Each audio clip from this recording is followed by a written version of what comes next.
imposible na magtagumpay yan. Bakit hindi magtatagumpay ang rally na ito? Ha? Bakit hindi yan magiging people power? Sa totoo lang, mga kabunyong, ang people power, people. Ibig sabihin, yung malaking mayorya ng mamamayan, yung great majority ng tao, sang-ayon na, napalitan na ang administrasyon. Yan ang tinatawag na people power. Ngayon, sino lang ba ang nandyan? DDS, INC, yan ba ang people? Hindi mo naman matatawag na people power lang yan kung isang faction lang yan, isang section lang ng populasyon yan. Ang people power, yung malaking segment o bahagi ng populasyon, talagang gusto nang buhin na ang gobyerno. Yan ang people power. Halimbawa, nung panahon ni diktadurang Marcos, si Ferdinand Marcos Sr., tingnan nyo ang nagsama-sama noon. Yung military nahati na. Kasi yung grupo nila Ramos at saka ni Enrile humiwalay na kila Marcos. Ang naiwan na lang kay Marcos yung grupo nila Ver. Yung RAM, yung mga Reform the Armed Forces Movement, pahiwalay na sa ni Marcos. Yung mga mga Yellow, mga Dilawan, mga Liberal Party, mga Unido, yung grupo nila Cory Doy, yung oposisyon noon, yung mga leftist noon, kasama na rin para sa pagpapatalsi kay Marcos Sr., yung simbahan, yung mga estudyante, mga urban poor. Kaya nga umabot sa 2 milyon ang nagrarally noon sa EDSA. Ang 2 milyon noon na tao, iba-iba yun. May mayaman, may mahirap, may simbahan, urban poor, estudyante, may mga leftist, progresibo, may mga dilawan, may military. Yun ang people power. Yun ang people power.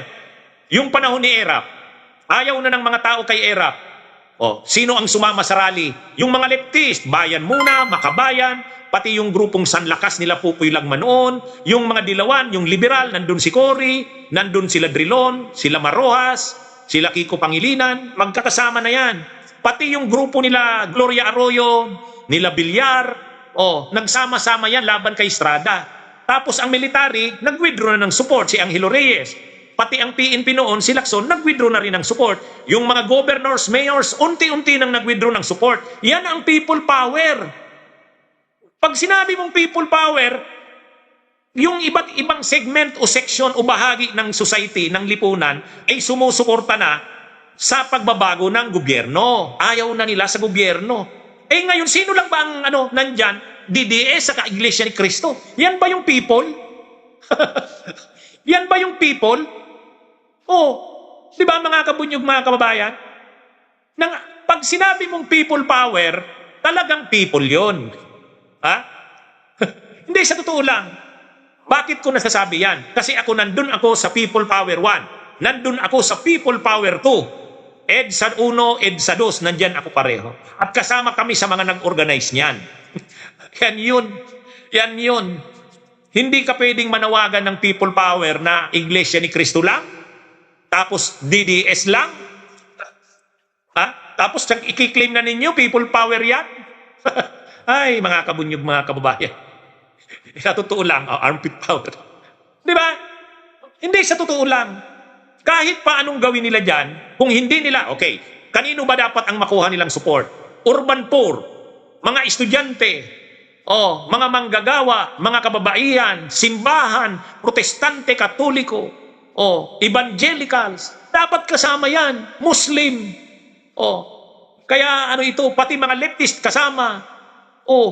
Yan yung people power talaga.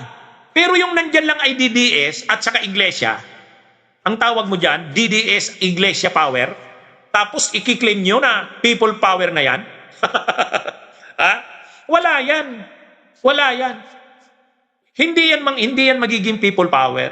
Sa ganyan lang. Hindi, sa totoo lang. Kaya nga, alam din naman ni PBBM na manageable pa yan. Hayaan lang yan. Basta't wag na yan lumaki. Hayaan silang mag-rally, ganyan lang. Pigilan na yung iba na sumama dyan. Tuloy pa nga ang pagpunta ni PBBM sa Canada.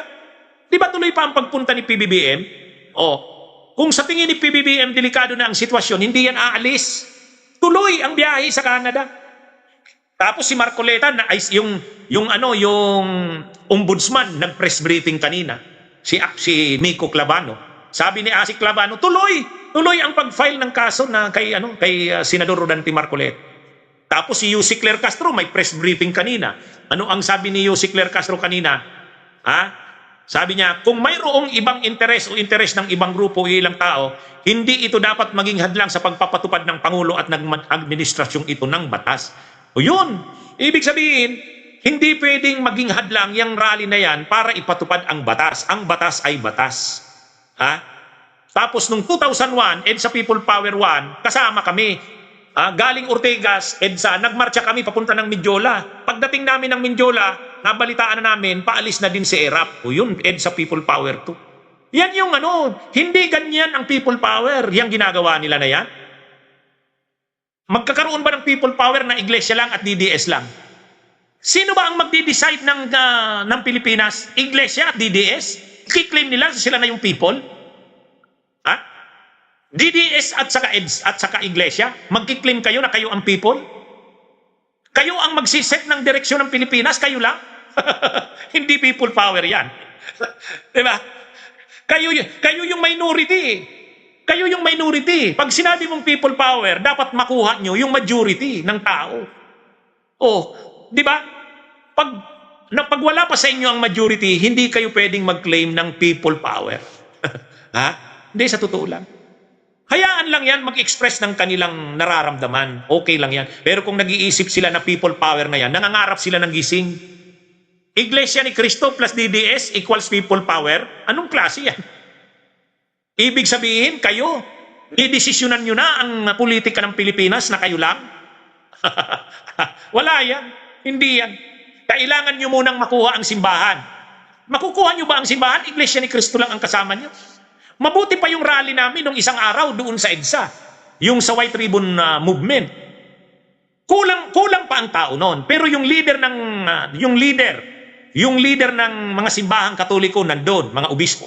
Nandun yung leader ng mga protestante, UCCP. Nandun yung leader ng Muslim.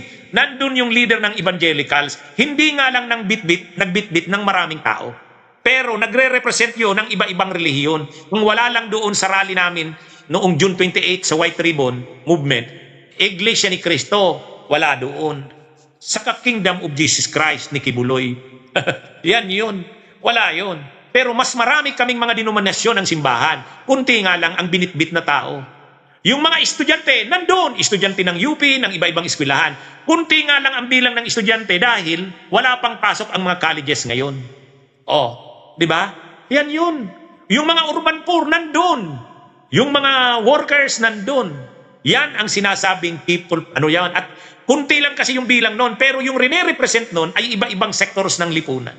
Ito, magmumobilize yan si Mike Defensor, hakot. Magmumobilize si Chavit, hakot. Magmumobilize si Leandro Libeste, hakot. Pag hakot, hindi totoong naniniwala yan sa pinaglalaban. Hakot yan eh. Ang people power, dapat totoo yung pinaglalaban mo, nauunawaan mo. Hindi hakot lang. Ganyan yung people power 1 at people power 2. Ang layo. Nangangarap kayo ng gising pag sinabi yung people power na ito.